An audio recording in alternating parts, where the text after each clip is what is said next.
Hello friends, स्वागत है आपका हमारे यूट्यूब चैनल में। फ्रेंड्स, किसी भी कॉम्पिटिटिव एग्जाम जिसमें हिंदी पूछी जाती है, अलंकार के एक या दो क्वेश्चन ज़रूर पूछे जाते हैं।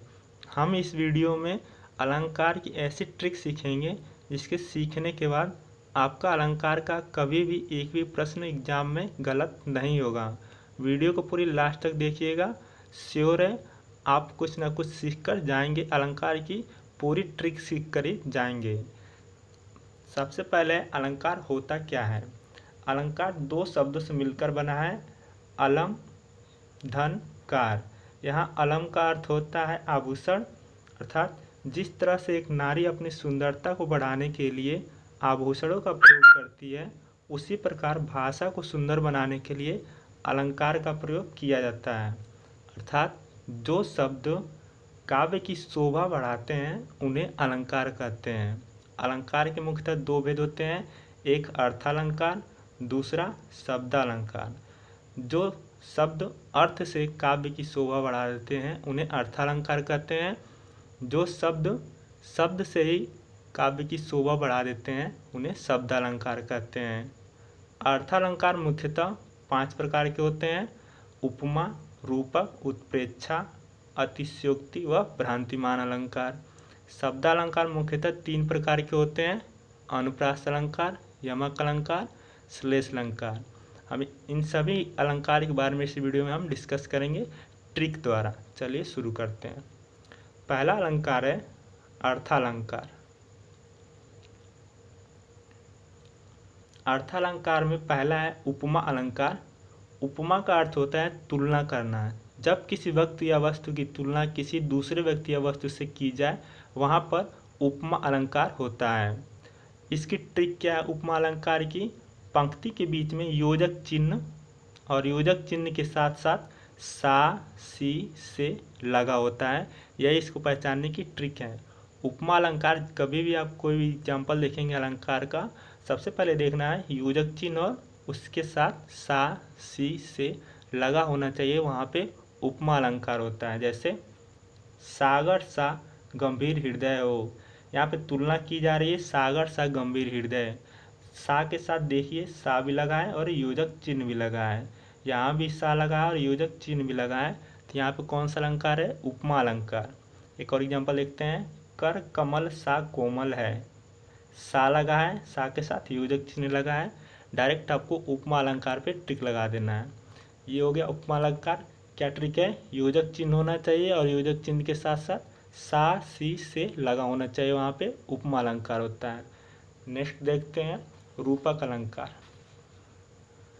रूपक अलंकार, जब पंक्ति में दो शब्दों के बीच योजक चिन्ह आए रूपक अलंकार में, और उसके पीछे सा, सी, से न आए।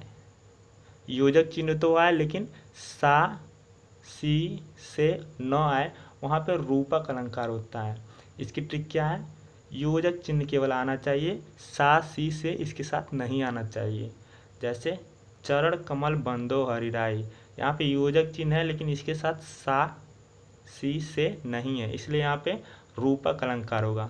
नेक्स्ट एग्जाम्पल है मुनि लोचन चकोर शशि राघव, यहाँ पे केवल योजक चिन्ह है, इसलिए यहाँ पे रूपक अलंकार है। रूपक अलंकार का सिंपल परिभाषा क्या है, ट्रिक क्या है? योजक चिन्ह होगा तो वहाँ पे रूपक अलंकार होगा। नेक्स्ट देखते हैं उत्प्रेक्षा अलंकार। जहाँ उपमेय में उपमान के होने की संभावना का वर्णन हो, वहाँ पे उत्प्रेक्षा अलंकार होता है। फ्रेंड्स, इसको आपको ट्रिक से याद करना है, परिभाषा की जरूरत नहीं है। ट्रिक क्या है? सिंपल सा ट्रिक है। यदि पंक्ति में मानो, मनु, मनहु, जानो, जनु, जनहु आए तो वहाँ पे उत्प्रेक्षा अलंकार होता है। आपको क्या देखना है, कोई एग्जाम्पल दिया रहेगा, पूछेगा कौन सा अलंकार है, तो उसमें देखना है आपको मानो, मनु, मनहु, जानो, जनु, जनहु है या नहीं है। यदि इनमें से कोई है तो वहाँ पे उत्प्रेक्षा अलंकार होता है। जैसे मुख मानो चंद्रमा है, यहाँ पे मानो शब्द आ गया है तो कौन सा अलंकार होगा? उत्प्रेक्षा अलंकार।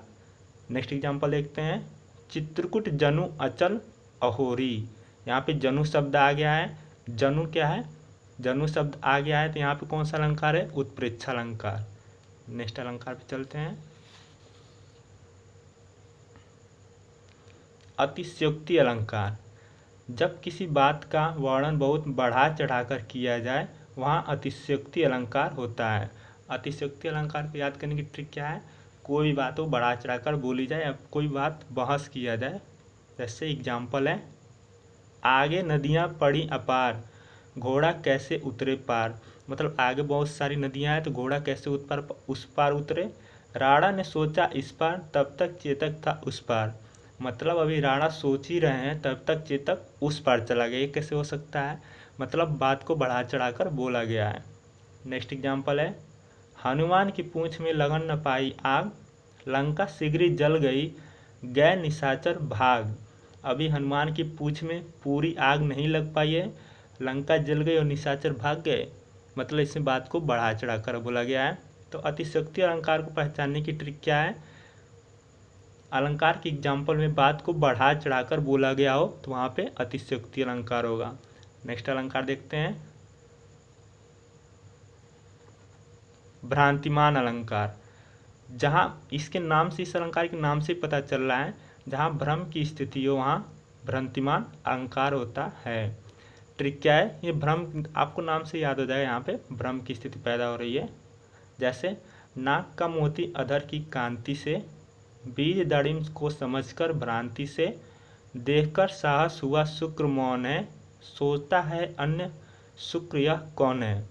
यहाँ नाक में तोते का और दंत पंक्ति में अनार के दाने का भ्रम हुआ है, इसलिए यहाँ पे भ्रांतिमान अलंकार होगा। नेक्स्ट देखते हैं, बात करते हैं शब्दालंकार की। इसमें देखते हैं पहला अनुप्रास अलंकार की। दोस्तों यदि आपको समास की ट्रिक सीखनी है तो मैंने एक वीडियो अपलोड कर दिया, प्लेलिस्ट में जाकर देख सकते हैं। बात करते हैं अनुप्रास अलंकार की। अनु का होता है अर्थ होता है बार बार और प्रास का अर्थ है वर्ण, अर्थात जिस रचना में वर्ण या वर्ण समूह की आवृत्ति बार बार होती है या फिर बार बार आते हैं वहाँ पे अनुप्रास अलंकार होता है। इसके नाम में इसकी परिभाषा छिपी हुई है, अनुप्रास। अनु मतलब बार बार और प्रास मतलब वर्ण, अर्थात जिस रचना में वर्ण या वर्ण समूह बार बार आते हैं वहाँ अनुप्रास अलंकार होता है। ट्रिक क्या है? वर्ण की आवृत्ति बार बार होती है। जैसे एग्जाम्पल है, चारु चंद्र की चंचल किरणें खेल रही हैं जलथल में। यहाँ वर्ण च च च बार बार रिपीट हो रहा है, इसलिए यहाँ पे अनुप्रास अलंकार होगा। एक और एग्जाम्पल देखते हैं, मुदित महीपति मंदिर आए, सेवक सचिव सुमंत बुलाए। यहाँ पे म वर्ड की आवृत्ति बार बार हो रही है, बार बार रिपीट हो रहा है। स वर्ड भी यहाँ पे रिपीट हो रहा है, इसलिए यहाँ पे कौन सा अलंकार होगा? अनुप्रास अलंकार। सिंपल सी परिभाषा है अनुप्रास। अनु मतलब बार बार और प्रास मीन्स वर्ड। जहाँ पे वर्ड की आवृत्ति बार बार हो वहाँ पे अनुप्रास अलंकार होता है। इस ट्रिक आपको याद रखनी है। नेक्स्ट है यमक अलंकार। जिस रचना में एक ही शब्द दो या दो से अधिक बार आए और हर बार उसका अर्थ अलग अलग हो। यमक अलंकार की परिभाषा क्या है? जिस रचना में एक ही शब्द दो या दो से अधिक बार आए और हर बार उसका अर्थ अलग अलग हो। जैसे काली घटा का घमंड घटा। यहाँ पे काली घटा मतलब बादल से है, घमंड घटा, और एक जो घमंड है वो घटने का, कम होने का परिभाषा है। घटा यहाँ पे कम और यहाँ पे घटा का शब्द है बादल। काली घटा मतलब एक ही शब्द बार बार प्रयोग हुआ है, दो से अधिक बार प्रयोग हुआ है और उसका हर बार अर्थ अलग अलग है, वहाँ यमक अलंकार होता है। एक और देख लेते एग्जाम्पल, कनक कनकते 100 गुनी, मादकता अधिकाय, वा खाए बौराय नर, वा पाए बौराय। यहाँ पे एक कनक अर्थ सोना है, एक कनक अर्थ धतूरा है। नेक्स्ट एग्जाम्पल नेक्स्ट अलंकार देख लेते हैं, श्लेष अलंकार। जहाँ एक ही शब्द के अनेक अर्थ हों वहाँ श्लेष अलंकार होता है। सिंपल सा इसकी डिफिनीशन है, जहाँ एक ही शब्द के अनेक अर्थ हों वहाँ श्लेष अलंकार होता है। जैसे रहीमन पानी राखिए, बिन पानी सब सून, पानी गए न उबरे, मोती मानुष चून। यहाँ पे पानी के 3 अर्थ हैं। एक मोती कई चमक से है, एक मोती की चमक से है, एक मनुष्य की इज्जत से है कहावत सुनी होगी ना आपने, पानी पानी हो गया, शर्म से पानी पानी हो गया। और एक जो चून है, आटे को कहते हैं चून, आटे में पानी ज़्यादा डालेंगे उससे रिलेटेड है। तो देख सकते हैं आप, श्लेष अलंकार जहाँ एक ही शब्द अनेक शब्द के अनेक अर्थ हों, वैसे रहीमन पानी राखिए बिन पानी सब सुन, पानी गए न उबरे मोती मानुष चिन्ह। तो आपको सिंपल से याद रखना है, श्लेष अलंकार वहाँ होगा जहाँ एक ही शब्द के अनेक अर्थ हों। वीडियो अच्छा लगे तो लाइक शेयर सब्सक्राइब जरूर कीजिएगा। आज के लिए इतना ही, थैंक यू।